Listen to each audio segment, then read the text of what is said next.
Remember when Doctor Who was like, good? Well, that definitely ain't now, as it seems Russell the Elitist has definitely lost his touch. Or maybe this was a George Lucas prequels type of thing. If he isn't kept in check, then the result is the mind-numbing drivel I just watched. I mean, good God! If it's not aggravating, then it's just boring. This was a chore to sit through. But Russell still managed to get his current yearisms in. We start with England in 1666 with the reimagining of Sir Isaac Newton. Not even sure what the point of this was, other than to irritate people, so Russell can call them names later. The male-presenting Time Lord falls on his apple tree and failed attempts at comedy ensue. As we saw last week, Donna dropped her coffee on the console. And apparently, it was enough to wreck the TARDIS. I mean, the hordes of Genghis Khan couldn't get through the doors, but God help you if you spill some coffee. Brilliant consistency, Russell. Then the male-presenting Time Lord and Donna land on a set that looks like it was created by 5th graders for their Christmas play. And I once again must remind the BBC that this is what happens when you only hire people that either tick the appropriate boxes or whose mommies and daddies have the right connections. You end up with crap that looks like this. Then the TARDIS shoots out very unconvincing CGI flames. It seems the TARDIS is still broken.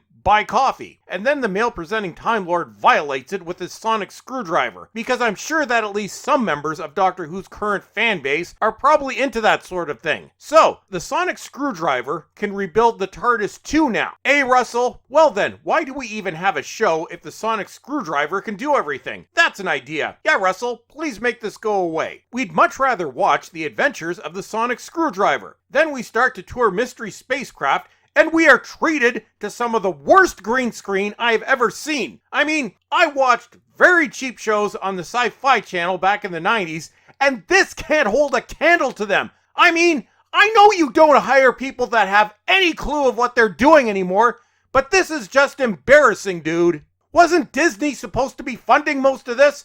Where'd that money go? Russell, you can't even compare this to recent bad Disney CGI because this is on a whole new level of atrocious. It seems that Russell is trying to make this a scary episode, but it seems the outcome is an episode that will just make you sleepy. Oh no, they are being followed. I really don't care as I look at my watch, wondering how much longer I have to suffer through this. Then the TARDIS runs away because even it's had enough of this crap, and it took the sonic screwdriver with it. Oh dear! How will the male-presenting Time Lord get out of this one?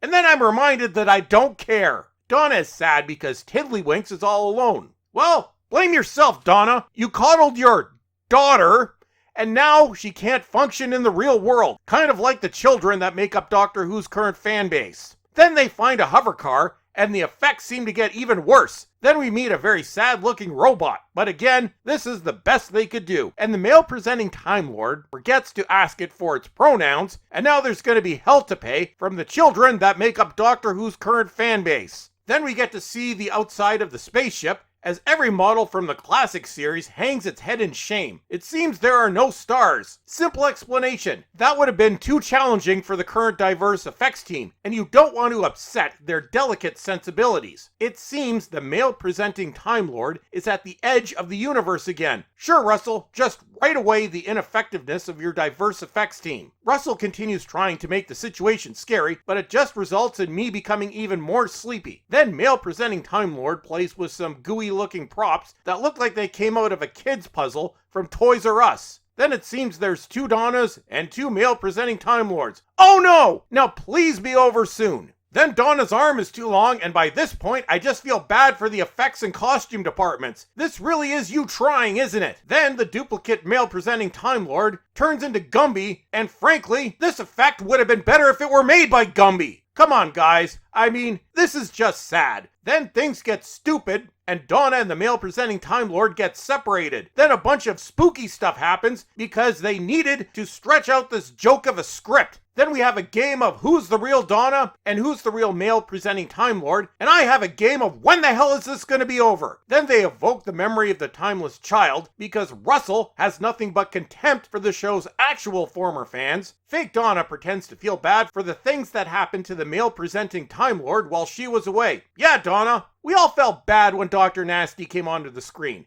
Then we just laughed. Then we just stop caring. Then fake Donna turns into an even faker looking puddle. Then the fake male presenting Time Lord literally starts talking out of his ass, in another mind-blowing effect as Russell starts projecting himself into the story again. Then the male-presenting Time Lords have a discussion about whether or not Donna is stupid. Then the male-presenting Time Lord tries stopping the nasty doppelgangers with salt, and it works because this show no longer even tries to base itself in anything even remotely resembling reality. And it seems the demon beasts were created by being triggered by people being toxic, and the costume department made a trip to the Halloween store, but they didn't splurge on the fancy Dracula teeth, they went straight for the bargain bin. Then the show tries to convince us that the Gumbies are scary, while the rest of us just laugh hysterically as a rubber dinosaur floats past the screen, and then we learn it's a girl rubber dinosaur. Then we learn that terrible CGI ship is about to blow up because we can't have a Russell script with a boom boom, blowy blowy boom boom. Then the TARDIS shows up,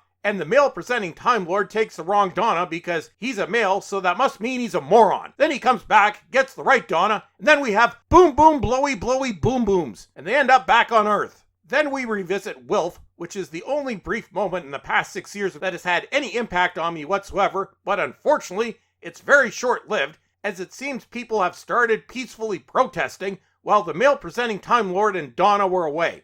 Then a plane goes boom boom blowy blowy boom boom, and this mess of an episode is over. Seriously, dude, you had 3 episodes and this was the best you could do.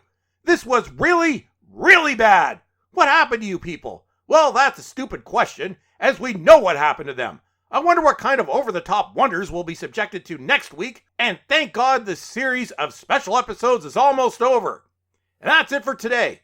Follow me on fake Twitter, and until next time, suck it.